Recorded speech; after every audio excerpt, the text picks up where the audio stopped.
નમસ્કાર વિદ્યાર્થી મિત્રો, આપણે આગલા વિડિયાની અંદર અંતઃસ્ત્રાવની લાક્ષણિકતા વિશેની કેટલીક વાત કરી ગયા અને પ્રસ્તાવના જોઈ ગયા. ચેપ્ટર નંબર 22 રાસાયણિક સહનિયમન અને સંકલન.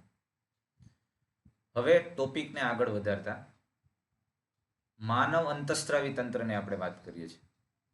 આમ તો આગલા લેક્ચરમાં જોઈ ગયા કે અંતઃસ્ત્રાવી તંત્ર એટલે જેમાં બે બાબતનો સમાવેશ થાય. એક અંતઃસ્ત્રાવી ગ્રંથિઓ, અંતઃસ્ત્રાવી ગ્રંથિ, અંતઃસ્ત્રાવી ગ્રંથિ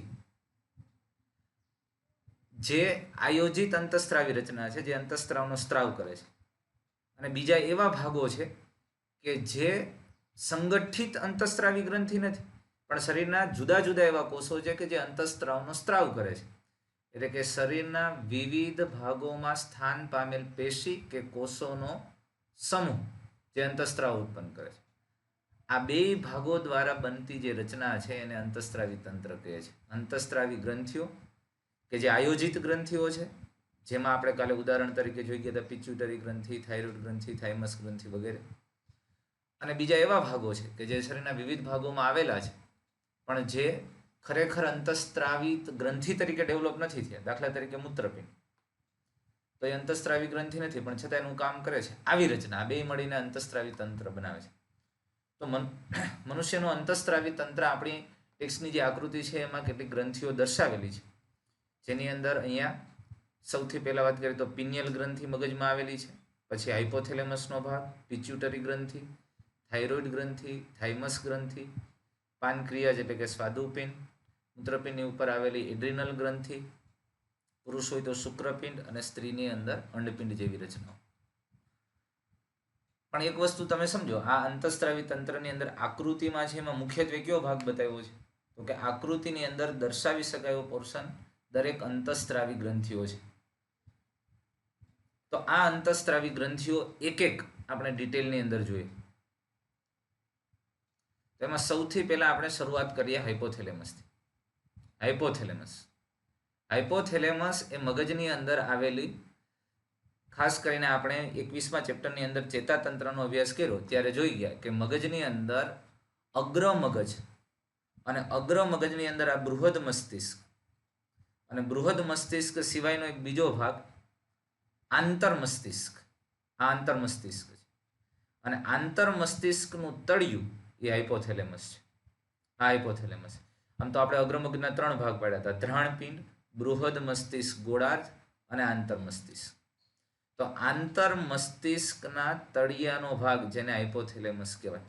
અને આ હાઇપોથેલેમસ શરીરના વિવિધ કાર્યોનું નિયમન કરે છે, શરીરના વિવિધ કાર્યોના નિયમન સાથે સંકળાયેલ છે. પણ હાઇપોથેલેમસની રચનાની અંદર જે અંતઃસ્ત્રાવનું કામ કરે છે એ કોણ? ખાસ હાઇપોથેલેમસ. જો આ ભાગ હાઇપોથેલેમસનો છે.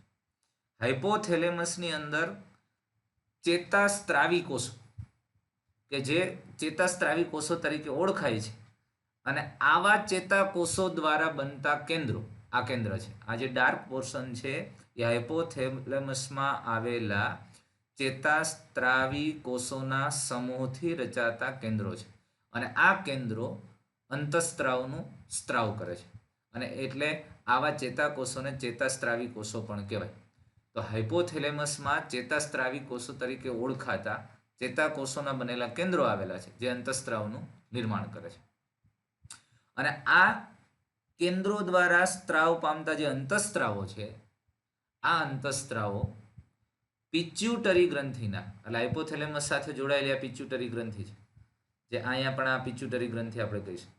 આ પિચ્યુટરી ગ્રંથિના અંતઃસ્ત્રાવો છે, અંતઃસ્ત્રાવોનું સંશ્લેષણ અને તેના સ્ત્રાવનું નિયમન કરે છે. કોણ? તો કે હાઇપોથેલેમસના ચેતાસ્ત્રાવી કોષો દ્વારા જે સ્ત્રાવ થાય છે, અથવા તો એના દ્વારા બનતા જે કેન્દ્રો છે, એના જે સ્ત્રાવ છે, એ સ્ત્રાવ પિચ્યુટરી ગ્રંથિ છે તે ગ્રંથિના અંતઃસ્ત્રાવોનું સંશ્લેષણ અને સ્ત્રાવનું નિયમન કરે છે. અને આ હાઇપોથેલેમસના કેન્દ્રો દ્વારા કેવા પ્રકારના? તો કે મુખ્ય 2 પ્રકારના અંતઃસ્ત્રાવો ઉત્પન્ન થાય છે. તો આ 2 પ્રકારના અંતઃસ્ત્રાવો ક્યાં છે?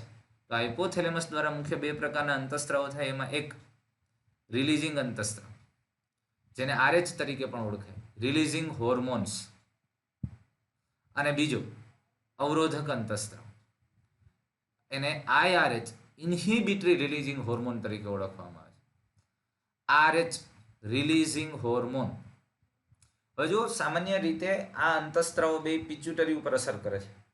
હવે નામ જ એવું છે રિલીઝિંગ હોર્મોન, તો રિલીઝ કરાવે છે એવો અંતઃસ્ત્રાવ છે. શું રિલીઝ કરાવે?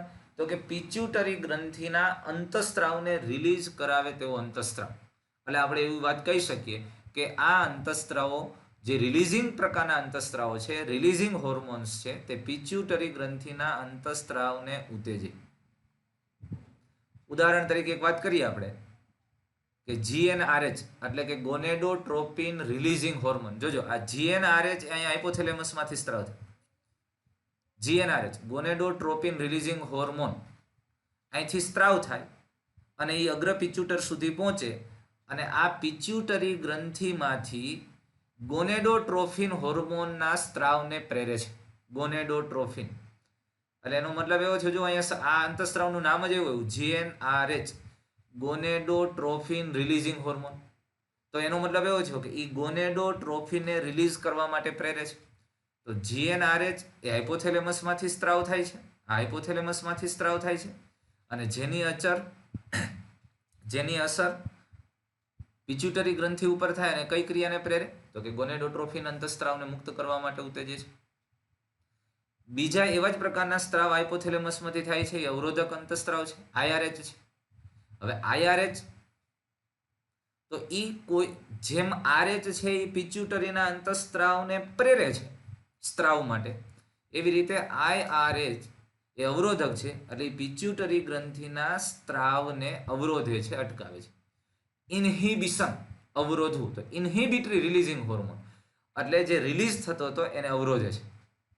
તો એવું ઉદાહરણ એક નામ આપ્યું છે સોમેટોસ્ટેટિન. આ સોમેટોસ્ટેટિનનું બીજું નામ આપણે આપી શકીએ GHIRH.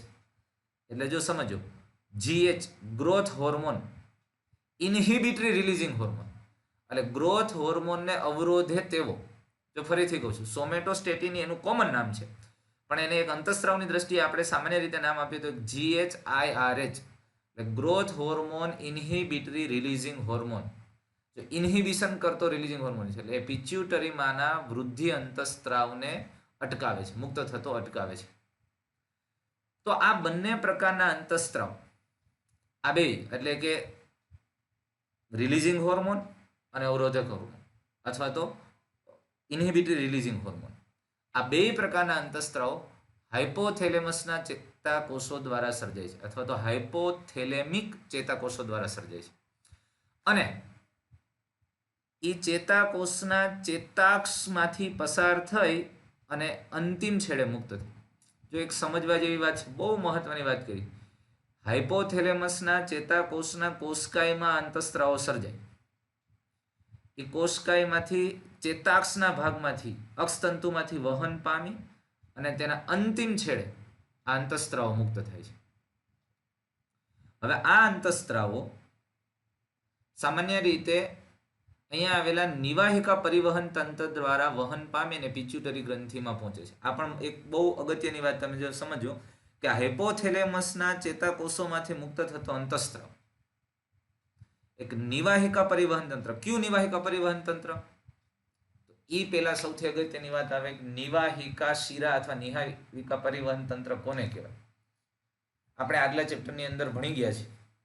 દેડકાની અંદર બે નિવાહિકા શિરાતંત્રની વાત કરી ગયા, યકૃત નિવાહિકા શિરાતંત્ર અને મૂત્રપિંડ નિવાહિકા શિરાતંત્ર. અને ત્યાર પછીના હ્યુમન ફિઝિયોલોજીના ચેપ્ટરની અંદર પણ આપણે પરિવહન તંત્રની અંદર વાત કરી. મનુષ્યમાં માત્ર યકૃત નિવાહિકા શિરા આવેલી છે અને યકૃત નિવાહિકા શિરાતંત્ર છે. અને યાદ કરો, નિવાહિકા શિરા જેની એક પર્ટિક્યુલર કેરેક્ટરિસ્ટિક છે, જે શિરાના બંને છેડાઓ રુધિર કેશિકાઓમાં વિભાજિત છે.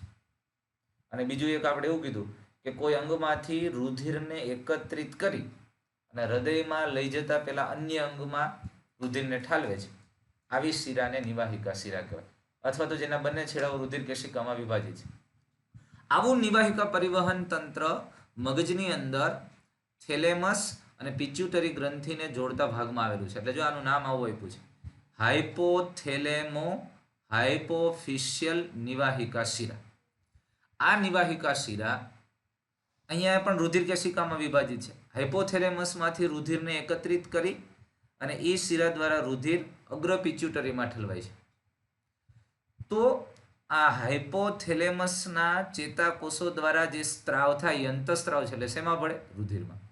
તો હાઇપોથેલેમસનું રુધિર એકત્રિત કોણ કરે છે? તો કે આ નિવાહિકા શિરા. એ રુધિરને ક્યાં લઈ જાય છે?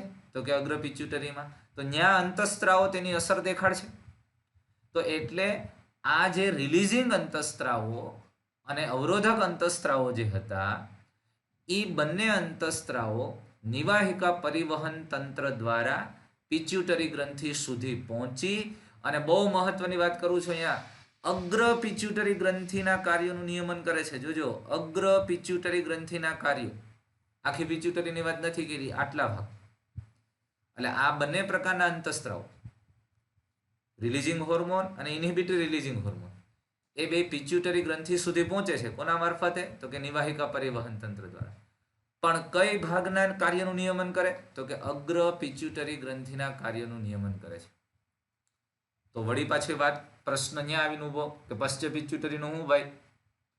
તો પશ્ચ પિચ્યુટરી ગ્રંથિ સીધી જ હાઇપોથેલેમસના કોષો દ્વારા અથવા તો સીધા જ હાઇપોથેલેમસના ચેતા નિયમન હેઠળ હોય છે.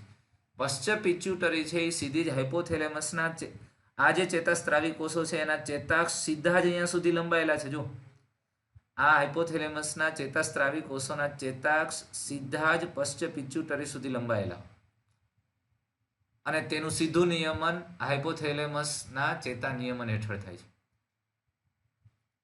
અને અહીંયા આ જે ચેતાક્ષનો ફૂલેલો ભાગ છે ને એને હેરિંગ બોડી તરીકે પણ ઓળખાય. પશ્ચ પિચ્યુટરીમાં આવેલા ચેતાક્ષના ફૂલેલા ભાગને હેરિંગ બોડી તરીકે પણ ઓળખવામાં આવે છે.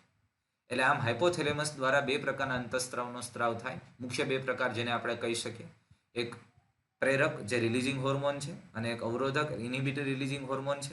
હવે પિચ્યુટરી ગ્રંથિમાંથી માનો કે ગ્રોથ હોર્મોનનો સ્ત્રાવ કરવો છે, તો હાઇપોથેલેમસમાંથી ગ્રોથ હોર્મોન એટલે GH, તો GH-RH નો સ્ત્રાવ થાય. હવે વૃદ્ધિ અંતઃસ્ત્રાવ અથવા તો ગ્રોથ હોર્મોનને અટકાવવો છે, તો હાઇપોથેલેમસમાંથી GH-IRH નો સ્ત્રાવ થાય, એટલે કે વૃદ્ધિ અંતઃસ્ત્રાવ અવરોધક અંતઃસ્ત્રાવ. માનો કે પિચ્યુટરી ગ્રંથિમાંથી ACTH ના સ્ત્રાવને પ્રેરવો છે, તો ACTH નો સ્ત્રાવ તો જ થશે જો હાઇપોથેલેમસમાંથી ACTH-RH નો સ્ત્રાવ થાય. માનો કે પિચ્યુટરી ગ્રંથિમાંથી ACTH નો સ્ત્રાવ એક વખત શરૂ થયો એને અટકાવવો છે, તો હાઇપોથેલેમસ દ્વારા હાઇપોથેલેમસના ચેતાસ્ત્રાવી કોષો દ્વારા ACTH-IRH નો સ્ત્રાવ થશે.